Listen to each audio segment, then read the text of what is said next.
as Galamsey has inflicted tremendous harm on our forests, leading to significant land degradation and pollution of vital water sources. This reckless activity threatens Ghana's environment and public health.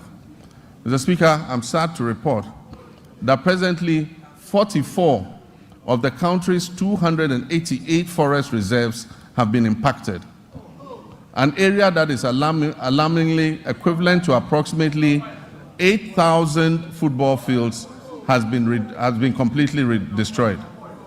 Mr. Speaker,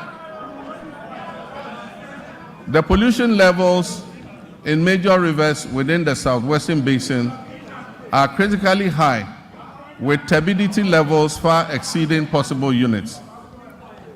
To combat this urgent crisis, we're implementing a proactive approach that includes robust and impartial law enforcement, meaningful stakeholder engagement, and the creation of alternative livelihoods for our citizens involved in Galamsey.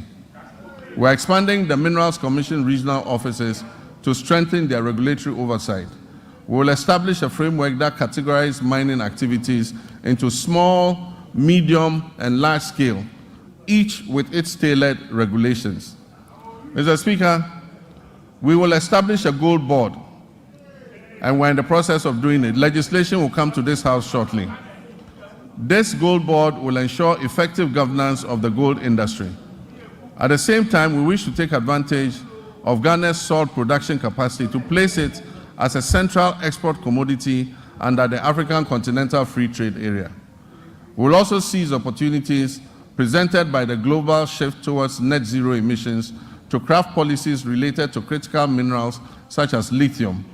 The anticipated development of the integrated aluminium and iron industry will significantly increase the value of Ghana's natural resources.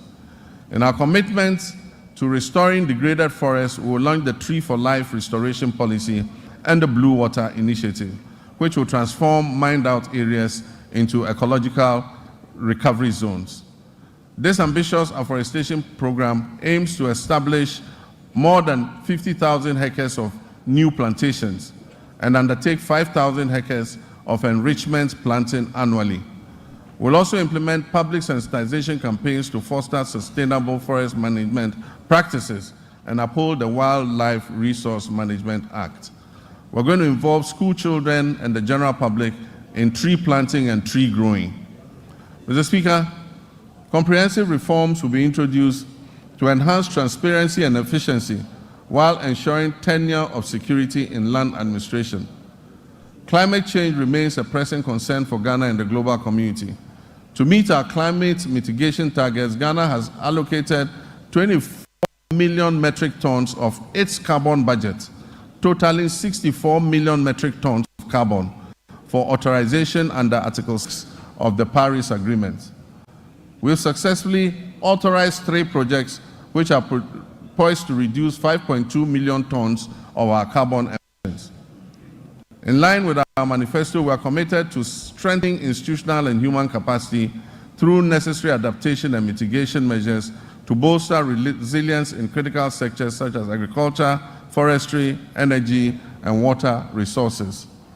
We also pledge to align our national policies with international efforts to limit global warming to 1.5 degrees centigrade by 2050 and promote a fair and just transition to renewable energy sources.